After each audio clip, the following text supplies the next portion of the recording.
ശരവണഭവായ നമഃ. ഓം ശ്രീ മഹാദേവ്യേ നമഃ. എല്ലാവർക്കും നമസ്കാരം. എന്തു കാര്യങ്ങൾ തുടങ്ങുന്നതിനും പ്രവർത്തിക്കുന്നതിനും പൗർണമി ദിവസം വളരെ ശുഭകരമാണ്. അന്ന് തുടങ്ങിയാൽ അത് വിജയകരമായി തീരും എന്നാണ് പുരാണശാസ്ത്രങ്ങൾ പറയുന്നത്. പൗർണമി ദിവസം പൊതുവെ ചന്ദ്രൻ്റെ കാന്തിക വലയം വളരെ ശക്തമായിരിക്കും.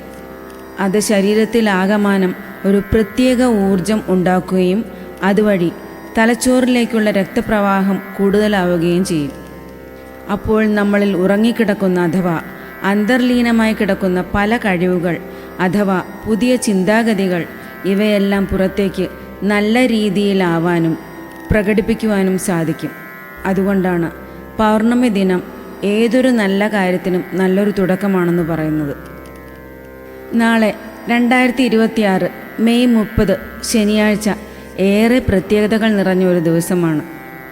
വൈകാശി വിശാഖമായതിനാൽ സുബ്രഹ്മണ്യ ഭഗവാനെ ഭജിക്കുന്നതും പൗർണമിയായതിനാൽ അമ്മ പരാശക്തിയെ ഭജിക്കുന്നതും മംഗളദായകമാണ്.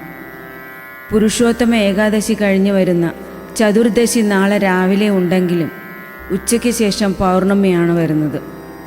ആത്മീയമായി ഏറെ പ്രാധാന്യമുള്ള ഈ പുണ്യദിനത്തിൽ കുടുംബ ഐശ്വര്യത്തിനായി ചെയ്യേണ്ട കാര്യങ്ങൾ വിശദമായി പറയാം.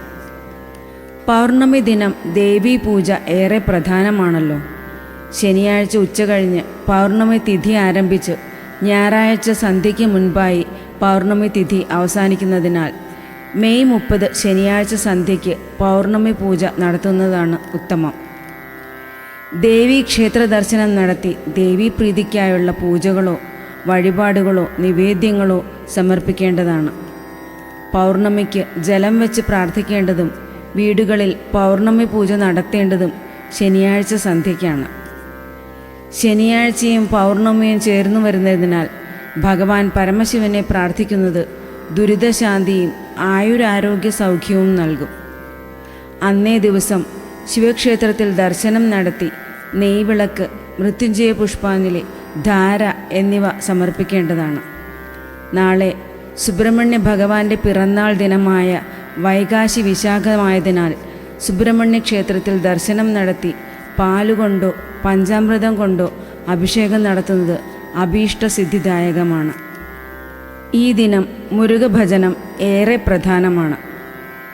ഈ പറഞ്ഞ കാരണങ്ങൾ കൊണ്ട് തന്നെ നാളെ 2026 മെയ് 30 ശനിയാഴ്ച ശിവമുരുക ദേവീക്ഷേത്ര ദർശനം നടത്തുന്നതും ഒപ്പം ഈ ദേവീദേവന്മാരുടെ നാമങ്ങൾ ജപിക്കുന്നതും കൂടാതെ അഷ്ടകങ്ങൾ, സ്തോത്രങ്ങൾ, അഷ്ടോത്തരങ്ങൾ, സഹസ്രനാമങ്ങൾ എന്നിവ ചൊല്ലുന്നതും ഐശ്വര്യദായകമാണ്.